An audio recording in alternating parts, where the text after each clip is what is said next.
Hello again. Another week started, and still we're in this mode of having to stay at home. And so, once again, I'm here speaking to you from the basement of our house. This talk is not intended as a commercial, but just before COVID-19 hit, Debbie and I added BritBox to our TV apps. It gives access to many British TV shows, both old and new. One of them is a show called Gardener's World.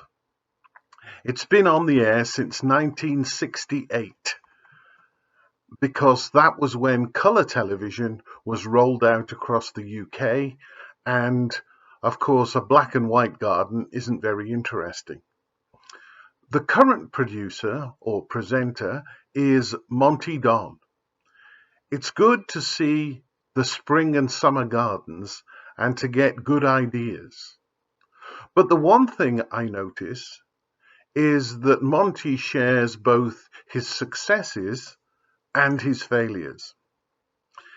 In my own experience, gardening is not always straightforward. Plants don't thrive in certain soils or positions in the yard. Our vegetables may grow really well, but if we don't pay attention and thin the carrots at the correct time, they won't grow.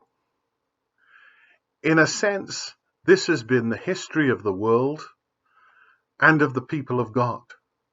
There are times of abundance and times when we have little. As with a garden, the journey of faith waxes and wanes. There are times when I feel as if I'm in a desert, and others when it's like being in a lush river valley. When I'm in either of those places, I try to keep my spiritual practice the same. I find it easier to do this in dry conditions rather than when things are full and beautiful. It's when I'm parched that I'm aware of my need for God, but it's in the good times that I feel very self-sufficient.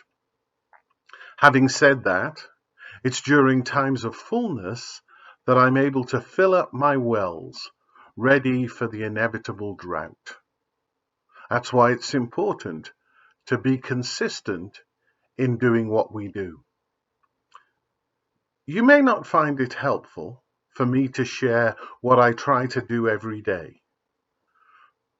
The most important thing is at some point to remember what God through Christ has done through his coming to earth, dying on the cross, and our giving thanks for it. Because that's what's changed everything. I also bring to mind the fact that God's Holy Spirit lives in me and my need to try to be aware of him. Added to this is the examine. As I lie down to sleep, I go over the day in my mind and thank God for everything, good or bad, which has happened, and ask that I might learn from it. These things come in addition to the discipline of morning and evening prayer. Recently, Debbie and I have added the saying of Compline together at day's end. I'm not suggesting that everyone follow this regimen. What it does for me is give me a structure for prayer, study, and reflection. I'm reminded that God is present. What I have found within this is that certain areas of faith have grown and others died back. Following an ordered path does not mean that we are not open to change. It provides the seedbed for new things to grow. Once again, thank you for listening. A reminder that this evening at 6 there will be a litany, as every evening except for Sunday.